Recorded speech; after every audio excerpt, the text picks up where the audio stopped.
BDA ಮನೆಗಳು ವಿಶ್ವಾಸದ ನೆಲೆ, ಕೈಗೆಟುಕುವ ಬೆಲೆ. ಬಿಡಿಎ ಫ್ಲಾಟ್ ಮೇಳ, ವಿಲ್ಲಾಗಳು ಮತ್ತು ಫ್ಲಾಟ್ಗಳಿಗೆ ಸ್ಥಳದಲ್ಲೇ ಬುಕಿಂಗ್. ಡಿಸೆಂಬರ್ 6 ಮತ್ತು 7ರಂದು ಕಣಿಮಿಣಿಕೆ, ಹುಣ್ಣಿಗೆರೆ.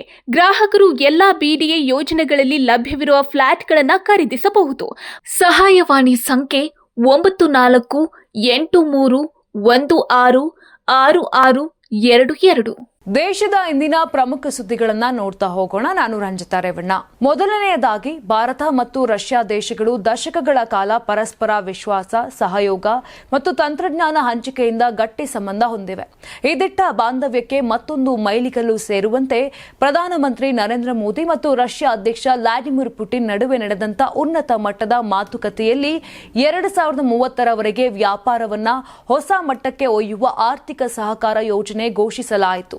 2030ರವರೆಗೆ ದ್ವಿಪಕ್ಷೀಯ ವ್ಯಾಪಾರವನ್ನು ಭಾರೀ ಪ್ರಮಾಣದಲ್ಲಿ ಹೆಚ್ಚಿಸುವ ಆರ್ಥಿಕ ಸಹಕಾರ ಕಾರ್ಯಕ್ರಮಕ್ಕೆ ಅಂತಿಮ ಒಪ್ಪಿಗೆಯನ್ನ ನೀಡಿದ್ದು, ವಾರ್ಷಿಕ ದ್ವಿಪಕ್ಷೀಯ ವ್ಯಾಪಾರವನ್ನ $100 ಬಿಲಿಯನ್ ತಲುಪಿಸುವ ಗುರಿ ಹೊಂದಿದ್ದೇವೆ ಅಂತ ಖುದ್ದು ಪುಟಿನ್ ಅವರು ಸ್ಪಷ್ಟಪಡಿಸಿದ್ದಾರೆ. ಭಾರತ ಪ್ರವಾಸಕ್ಕಾಗಿ ನಿನ್ನೆಯಷ್ಟೇ ದೆಹಲಿಗೆ ಆಗಮಿಸಿದಂತ ರಷ್ಯಾ ಅಧ್ಯಕ್ಷ ವ್ಲಾಡಿಮಿರ್ ಪುಟಿನ್ ನಿನ್ನೆ ದೆಹಲಿಯ ಅಧಿಕೃತ ನಿವಾಸದಲ್ಲಿ ಪ್ರಧಾನಿ ಮೋದಿ ಅವರೊಂದಿಗೆ ಔತಣಕೂಟದಲ್ಲಿ ಭಾಗವಹಿಸಿದ್ರು. ಇಂದು ಮೋದಿ ಹಾಗೂ ಪುಟಿನ್ ಇಬ್ಬರು ದ್ವಿಪಕ್ಷೀಯ ಸಭೆ ನಡೆಸಿದ್ದು, ನಂತರ ದೆಹಲಿಯ ಹೈದರಾಬಾದ್ ಹೌಸ್ನಲ್ಲಿ ಜಂಟಿ ಸುದ್ದಿಗೋಷ್ಠಿಯನ್ನ ನಡೆಸಿದ್ದಾರೆ. ಇನ್ನು ಈ ಜಂಟಿ ಸುದ್ದಿಗೋಷ್ಠಿ ನಡೆಸಿದಂತ ಸಂದರ್ಭದಲ್ಲಿ ರಷ್ಯಾ ಅಧ್ಯಕ್ಷ ವ್ಲಾಡಿಮಿರ್ ಪುಟಿನ್ ಮಾತನಾಡಿದ್ದಾರೆ. ಭಾರತಕ್ಕೆ ತೈಲ ಪೂರೈಕೆಯನ್ನ ಮುಂದುವರಿಸುವುದಾಗಿ ಹೇಳಿದ್ದಾರೆ. ಈ ಸಭೆಯ ಸಮಯದಲ್ಲಿ ಭಾರತ ಶಾಂತಿಯನ್ನು ಬೆಂಬಲಿಸುತ್ತದೆ ಅಂತ ಮತ್ತು ಫೆಬ್ರವರಿ 2022ರಿಂದ ಉಕ್ರೇನ್ನಲ್ಲಿ ನಡೆಯುತ್ತಿರುವ ಸಂಘರ್ಷವನ್ನ ಪರಿಹರಿಸಲು ಶಾಂತಿಯುತ ಪರಿಹಾರವನ್ನು ಆಶಿಸುತ್ತದೆ ಅಂತ ಪ್ರಧಾನಿ ಮೋದಿ ಪುಟಿನ್ ಅವರಿಗೆ ತಿಳಿಸಿದ್ದಾರೆ. ಇನ್ನು ಇದಕ್ಕೆ ಉತ್ತರಿಸಿದಂತ ಪುಟಿನ್, ರಷ್ಯಾ ಶಾಂತಿಯುತ ಪರಿಹಾರಕ್ಕಾಗಿ ಕೆಲಸ ಮಾಡುತ್ತಿದೆ ಅಂತ ಹೇಳಿದ್ರು. ಇತ್ತೀಚಿನ ದಿನಗಳಲ್ಲಿ ನಡೆಯುತ್ತಿರುವ ಪ್ರಯತ್ನಗಳೊಂದಿಗೆ ಜಗತ್ತು ಮತ್ತೊಮ್ಮೆ ಶಾಂತಿಯ ದಿಕ್ಕಿಗೆ ಮರಳುತ್ತದೆ ಅಂತ ನನಗೆ ಸಂಪೂರ್ಣ ವಿಶ್ವಾಸವಿದೆ ಅಂತ ಪ್ರಧಾನಿ ಮೋದಿ ಹೇಳಿದ್ದಾರೆ.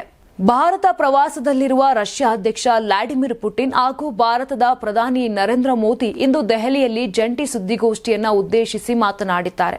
ಈ ವೇಳೆ ರಷ್ಯಾದ ಪ್ರವಾಸಿಗರಿಗೆ ಭಾರತ ಇ ವೀಸಾ ನೀಡಲಿದೆ ಎಂದು ಪ್ರಧಾನಿ ನರೇಂದ್ರ ಮೋದಿ ಘೋಷಿಸಿದ್ದಾರೆ. ಇದನ್ನು 30 ದಿನಗಳಲ್ಲಿ ಇ ವೀಸಾಗಳ ಪ್ರಕ್ರಿಯೆ ನಡೆಸಲಾಗುವುದು. ಮೊದಲ ಇ ಟೂರಿಸ್ಟ್ ವೀಸಾ ಮತ್ತು ಗುಂಪು ಪ್ರವಾಸಿ ವೀಸಾ ಸೇವೆಗಳನ್ನು ಶೀಘ್ರದಲ್ಲೇ ಪ್ರಾರಂಭಿಸಲಾಗುವುದು ಅಂತ ಮೋದಿ ಹೇಳಿದರು. ಭಾರತ ಮತ್ತು ರಷ್ಯಾ ಎರಡೂ ದೇಶಗಳ ನಡುವೆ ಆರ್ಥಿಕ ಸಹಕಾರವನ್ನು ಹೆಚ್ಚಿಸಲು ವಿಷನ್ 2030 ದಾಖಲೆಗೆ ಸಹಿ ಹಾಕಲಾಗಿದೆ ಅಂತ ಪ್ರಧಾನಿ ಮೋದಿ ಹೇಳಿದರು. ಈ ಉಪಕ್ರಮವು ಎರಡೂ ರಾಷ್ಟ್ರಗಳಿಗೆ ಹಲವಾರು ವ್ಯಾಪಾರ ಮಾರ್ಗಗಳನ್ನು ತೆರೆಯುತ್ತದೆ ಅಂತ ತಿಳಿಸಿದ್ರು. ಇನ್ನು ಯೂರೇಷಿಯನ್ ಆರ್ಥಿಕ ಒಕ್ಕೂಟದೊಂದಿಗೆ FTA ಅನ್ನು ಸಾಕಾರಗೊಳಿಸಲು ಎರಡೂ ದೇಶಗಳು ಹೊಸ ಕ್ರಮಗಳನ್ನು ತೆಗೆದುಕೊಳ್ಳುತ್ತಿವೆ ಅಂತ ಮೋದಿ ಹೇಳಿದ್ರು. ಇನ್ನು ಹಾಗೆ 2030ರ ವೇಳೆಗೆ ದ್ವಿಪಕ್ಷೀಯ ವ್ಯಾಪಾರದಲ್ಲಿ $100 ಶತಕೋಟಿ ಸಾಧಿಸುವ ಬದ್ಧತೆಯನ್ನು ಇಬ್ಬರು ನಾಯಕರು ಪುನರುಚ್ಚರಿಸಿದ್ರು. ರಷ್ಯಾ ಅಧ್ಯಕ್ಷ ವ್ಲಾಡಿಮಿರ್ ಪುಟಿನ್ ಭೋಜನಕೂಟಕ್ಕೆ ರಾಹುಲ್ ಗಾಂಧಿ ಮತ್ತು ಮಲ್ಲಿಕಾರ್ಜುನ ಖರ್ಗೆ ಅವರನ್ನು ಆಹ್ವಾನಿಸಲಾಗಿಲ್ಲ. ಕುತೂಹಲಕಾರಿ ವಿಷಯ ಅಂದ್ರೆ, ಕಾಂಗ್ರೆಸ್ ಸಂಸದ ಶಶಿ ತರೂರ್ ಅವರನ್ನ ಭೋಜನಕೂಟಕ್ಕೆ ಆಹ್ವಾನ ಮಾಡಲಾಗಿದೆಯಂತೆ. ಈ ರೀತಿಯಾಗಿ ಪಕ್ಷದ ಮೂಲಗಳು ತಿಳಿಸಿವೆ. ಇನ್ನು ಸರ್ಕಾರಿ ಮೂಲಗಳು ರಾಹುಲ್ ಗಾಂಧಿ ಅವರ ಆರೋಪವನ್ನ ತಳ್ಳಿಹಾಕಿ ಅದನ್ನು ಆಧಾರ ರಹಿತ ಎಂದು ಕರೆದ ಕಾರಣ ಈ ಬೆಳವಣಿಗೆ ಕಂಡು ಬಂದಿದೆ. ಇನ್ನು ಹಿಂದೆ ಅಂದ್ರೆ ಜೂನ್ 9, 2024ರಂದು ರಾಹುಲ್ ಗಾಂಧಿ ಲೋಕಸಭೆಯಲ್ಲಿ ವಿರೋಧ ಪಕ್ಷದ ನಾಯಕರಾದಾಗಿನಿಂದ ಆಗಿನ ಬಾಂಗ್ಲಾದೇಶದ ಪ್ರಧಾನಿ ಶೇಖ್ ಹಸೀನಾ ಸೇರಿದಂತೆ ಕನಿಷ್ಠ 4 ರಾಷ್ಟ್ರಗಳ ಮುಖ್ಯಸ್ಥರನ್ನು ಭೇಟಿ ಮಾಡಿದ್ದಾರೆ ಎಂದು ಗಮನ ಸೆಳೆದರು. ಸರ್ಕಾರದ ಹೊರಗೆ ಯಾರನ್ನಾದರೂ ಭೇಟಿಯಾಗಬೇಕೆ ಅಥವಾ ಬೇಡವೇ ಎಂಬುದನ್ನು ನಿರ್ಧರಿಸುವುದು ವಿದೇಶಾಂಗ ಸಚಿವಾಲಯವಲ್ಲ, ಭೇಟಿ ನೀಡುವ ನಿಯೋಗ ಅಂತ ಮೂಲಗಳು ಸ್ಪಷ್ಟಪಡಿಸಿವೆ. ಇಂಡಿಗೋ ವಿಮಾನಗಳ ವಿಳಂಬ ಮತ್ತು ರದ್ದತಿ ಸತತ 4ನೇ ದಿನವೂ ಹೆಚ್ಚುತ್ತಿರುವುದರಿಂದ ದೇಶಾದ್ಯಂತ ಪ್ರಮುಖ ವಿಮಾನ ನಿಲ್ದಾಣಗಳು ಪ್ರಕ್ಷುಬ್ಧಗೊಂಡಿವೆ.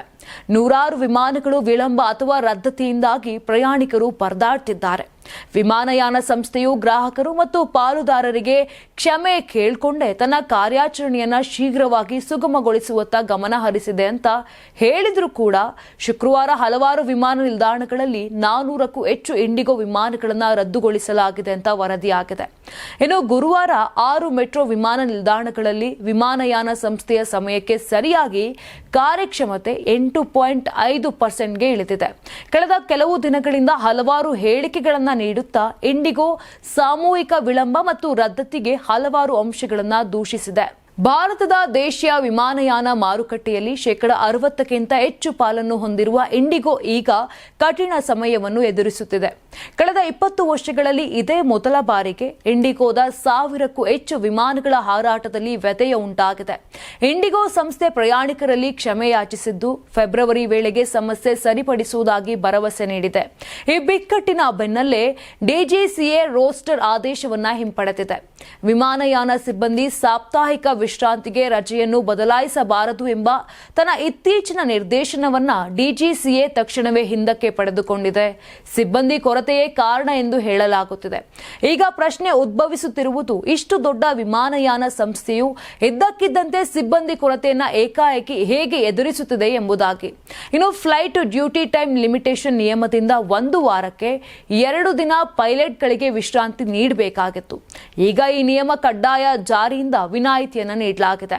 ನಿರೀಕ್ಷೆಗಳಿಗೆ ಅನುಗುಣವಾಗಿ ಭಾರತೀಯ reserve bank governor Sanjay Malhotra ನೇತೃತ್ವದ ಹಣಕಾಸು ನೀತಿ ಸಮಿತಿ ಶುಕ್ರವಾರ ರೆಪೋ ದರವನ್ನ 25 ಬೇಸಿಸ್ ಪಾಯಿಂಟ್ಗಳಷ್ಟು ಕಡಿಮೆ ಮಾಡಿದೆ. ನಿರ್ಣಾಯಕ ಸಭೆಯನ್ನುದ್ದೇಶಿಸಿ ಮಾತನಾಡಿದ ಗವರ್ನರ್ ಮಲ್ಹೋತ್ರಾ, ಆರೋಗ್ಯಕರ ಉತ್ಪಾದನಾ ಚಟುವಟಿಕೆ, ಕೃಷಿ ಉತ್ಪಾದನೆ ಮತ್ತು ಇಂಡಿಯಾ ಇಂಕ್ ವರದಿ ಮಾಡಿದ ಪ್ರೋತ್ಸಾಹದಾಯಕ ಸಂಖ್ಯೆಗಳು ತಟಸ್ಥ ನೀತಿ ನಿಲುವಿಗೆ ಬೆಂಬಲವನ್ನ ನೀಡಿದೆ ಅಂತ ಹೇಳಿದ್ರು. ಇನ್ನು ಪ್ರಮುಖ ಹಣದುಬ್ಬರ ಯೋಜನೆಗಳು ಆರ್ಬಿಐ ನಿಗದಿಪಡಿಸಿದ ಮಿತಿಯೊಳಗೆ ಇವೆ ಅಂತ ಒತ್ತಿ ಹೇಳಿದಂತ ಮಲ್ಹೋತ್ರಾ, ರೆಪೋ ದರದಲ್ಲಿ ಮತ್ತಷ್ಟು ಕಡಿತಕ್ಕೆ ಅವಕಾಶ ಇದೆ ಅಂತ ಕೂಡ ಹೇಳಿದ್ರು. ಗುಜರಾತ್ ಮತದಾರ ಪಟ್ಟಿಯಲ್ಲಿ 17 ಲಕ್ಷಕ್ಕೂ ಹೆಚ್ಚು ಮೃತಪಟ್ಟವರ ಹೆಸರುಗಳು ಇನ್ನೂ ಕೂಡ ಇರೋದು ಪತ್ತೆಯಾಗಿದೆ. 6.14 ಲಕ್ಷಕ್ಕೂ ಹೆಚ್ಚು ಮತದಾರರು ವಿಳಾಸಗಳಲ್ಲಿ ಕಂಡು ಬಂದಿಲ್ಲ. 30 ಲಕ್ಷಕ್ಕೂ ಹೆಚ್ಚು ಕಾಯಂ ವಲಸೆ ಹೋಗಿದ್ದಾರೆ. 3.25 ಲಕ್ಷಕ್ಕೂ ಹೆಚ್ಚು ಮತದಾರರ ಹೆಸರುಗಳು ಪುನರಾವರ್ತಿಯಾಗಿವೆ. ಚುನಾವಣಾ ಆಯೋಗ ಈ ಲೋಪಗಳನ್ನು ಸರಿಪಡಿಸಿ ಪಟ್ಟಿಯನ್ನು ನಿಖರಗೊಳಿಸಲು ಮುಂದಾಗಿದೆ. ಈ ವಿಶೇಷ ಪರಿಷ್ಕರಣೆ ಕಾರ್ಯವು ಗುಜರಾತ್ನಾದ್ಯಂತ ನವೆಂಬರ್ 4ರಂದು ಪ್ರಾರಂಭ ಆಯಿತು. ಮತಗಟ್ಟೆ ಮಟ್ಟದ ಅಧಿಕಾರಿಗಳು ತಮ್ಮ ವ್ಯಾಪ್ತಿಯಲ್ಲಿ ಮತದಾರರ ಸಮೀಕ್ಷಾ ನಮೂನೆಗಳನ್ನು ವಿತರಿಸಿದ್ರು. ಈ ಅಭಿಯಾನವು ಡಿಸೆಂಬರ್ 11ರವರೆಗೆ ನಡೆಯಲಿದೆ. ಈವರೆಗೆ 2025ರ ಮತದಾರರ ಪಟ್ಟಿಯಲ್ಲಿ ನೋಂದಾಯಿಸಲಾದಂತ 5 ಕೋಟಿಗೂ ಹೆಚ್ಚು ಮತದಾರರಿಗೆ ನಮೂನೆಗಳನ್ನು ವಿತರಿಸಲಾಗಿದೆ. 33 ಜಿಲ್ಲೆಗಳಲ್ಲಿ ಬಹುತೇಕ ಕಡೆ ನಮೂನೆಗಳ ವಿತರಣೆ 100% ಪೂರ್ಣಗೊಂಡಿದೆ. ಸತ್ತವರ ಹೆಸರಿನಲ್ಲಿ ಆಧಾರ್ ಕಾರ್ಡ್, ನಕಲಿ ಆಧಾರ್ ಕಾರ್ಡ್ಗಳ ಬಳಕೆ ದೇಶದಲ್ಲಿ ಮಿತಿ ಮೀರಿದೆ. ಆಧಾರ್ ಕಾರ್ಡ್ ವಿಚಾರದಲ್ಲಿ ಕೇರಳವು ಗೊಂದಲಮಯ ಪರಿಸ್ಥಿತಿಯನ್ನ ಎದುರಿಸುತ್ತಿದೆ. ವಿಚಿತ್ರ ಏನ್ ಗೊತ್ತಾ, ಕೇರಳದಲ್ಲಿ ಒಟ್ಟು ಆಧಾರ್ ನೋಂದಣಿಗಳ ಸಂಖ್ಯೆ ರಾಜ್ಯದ ಜನಸಂಖ್ಯೆಯನ್ನ ಮೀರಿದೆ ಅಂತ ಡೇಟಾಗಳು ಬಹಿರಂಗಪಡಿಸಿವೆ.